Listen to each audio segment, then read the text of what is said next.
போச்சம்பள்ளியில பட்டு பாத்திருப்பீங்க, காட்டன் பாத்திருக்கீங்களா? இந்த சம்மருக்கு நம்ம ஷில்பா பொட்டிக்ல போச்சம்பள்ளியில காதி காட்டன் லான்ச் பண்றோம்.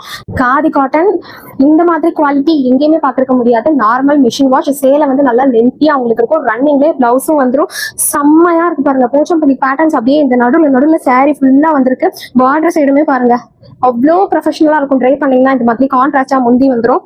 சாரியும் நல்ல லென்த் இருக்குங்க. 6.5 மீட்டர் உங்களுக்கு லென்த் இருக்கும். தாராளமா இதுலயே வந்து ரன்னிங்ல பிளவுஸ் வருது. ரன்னிங்ல தான் வரும். ஓகேங்களா? நீங்க வந்து வேணும்னா ஸ்டிச் பண்ணி போட்டுக்கலாம். இல்ல கான்ட்ராஸ்ட் பிளவுஸ் வேணும்னா நீங்க ஆல்ரெடி உங்ககிட்ட இருக்கிற ஏதாவது ஒரு பிளவுஸ் பேர் பண்ணி போட்டுக்கலாம். 1260 ஃப்ரீ ஷிப்பிங். 1260 குவாலிட்டி ரொம்ப ரொம்ப பக்காவான குவாலிட்டி. நான் ப்ளீட் பண்ணியிருக்கேன் பாருங்க. இவ்வளோ சூப்பரா இருக்குங்க மெட்டீரியல். செம்ம லைட் வெயிட். கலர்ஸ் கூட இருக்கு. ஃபர்ஸ்ட் கலர் நான் ஓபன் பண்ணி காட்டியிருக்கிறேன். இந்த இங்க் ப்ளூ கலர். அடுத்தது பாருங்க கிரீன் கலர். செம்ம கலருங்க. இதெல்லாம் சூப்பரா இருக்கு. கிரீன் டு மெஜந்தா கலர் இருக்கு. இதெல்லாம் மயில் ப்ளூ கலர். மயில் ப்ளூ கலருக்கு ஒரு பீஸ் டோன். 1260 free shipping. பிடிச்சிருந்ததுன்னா போச்சம்பள்ளின்னு கமெண்ட் பண்ணுங்க. புக் பண்ணணும்னாலும் போச்சம்பள்ளின்னு கமெண்ட் பண்ணுங்க. சூப்பரான கலர் காம்போஸ். 1260 free shipping.